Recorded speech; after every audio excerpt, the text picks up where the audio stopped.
to send one of my products to a customer in Europe used to cost about £15 and would arrive there no problems. Now it costs between £60 and £90 because of on top of it, the customs clearance fee. And that's if everything goes well, yes. Not getting any return. So basically made it completely unfeasible. I cannot sell to the EU anymore. That's it. It's over because we're just losing money. Yep. I have to say I'm just one of thousands and thousands of businesses. Most of my peers have stopped even when it started. Basically, Brexit, not being in the single market is unfit for 21st century internet. It's like going back 50 years, except it doesn't fit today's world.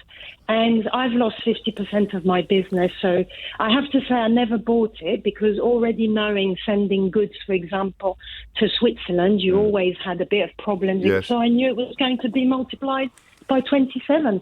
How do you account for people like Jacob Rees-Mogg apparently not understanding or not caring about what you knew would be inevitable?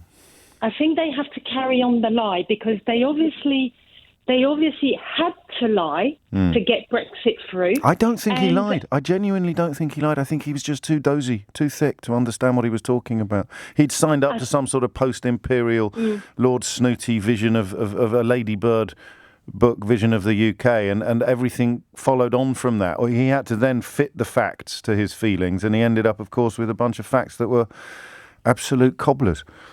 I think some of them knew because, every single economist, without even thinking if you agreed on an ideological point of view about Brexit or not, every economist said what was going to happen. And every small business, how could a small business like mine knew what was going to happen? I just knew putting barriers doesn't fit 21st century because we've got the internet. It's not the same. We don't trade in the same way as we did 50 years ago. That's a very good point, actually. And again, one that probably didn't get hit home hard enough. All of the people say, well, things were perfectly fine in the 1960s. Because they didn't listen to businesses like mine. Because if they'd sat with 50 people like me, I would have given them these facts. Well, I knew before it happened. I knew before it happened. Yes, and you weren't alone. David and Mason had a massive on a concrete everyday trading level. I share your frustration. I really do. It is. You speak to anybody. It's awful. It's criminal. Well, it's not far off, is it, in terms of being sold under false pretenses? If this was a second-hand car, you'd be able to. No, but this is a whole country. It's not just one car or 100. No, I know. I'm just trying to build a figure of speech here, Geraldine. You know what I'm like. I like a nice analogy. If Brexit was a second-hand car, you've got it home. There's no engine under the bonnet, and they've just made Jacob Rees-Mogg chief mechanic. Yes. Yeah.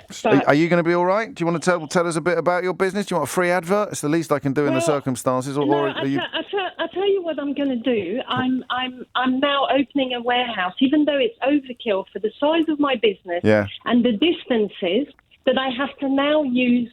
A warehouse in Europe, like thousands and thousands. So we're taking our business to Europe. What country is it in? Taking it out of the UK. What country is the warehouse going to be in? Do you know yet?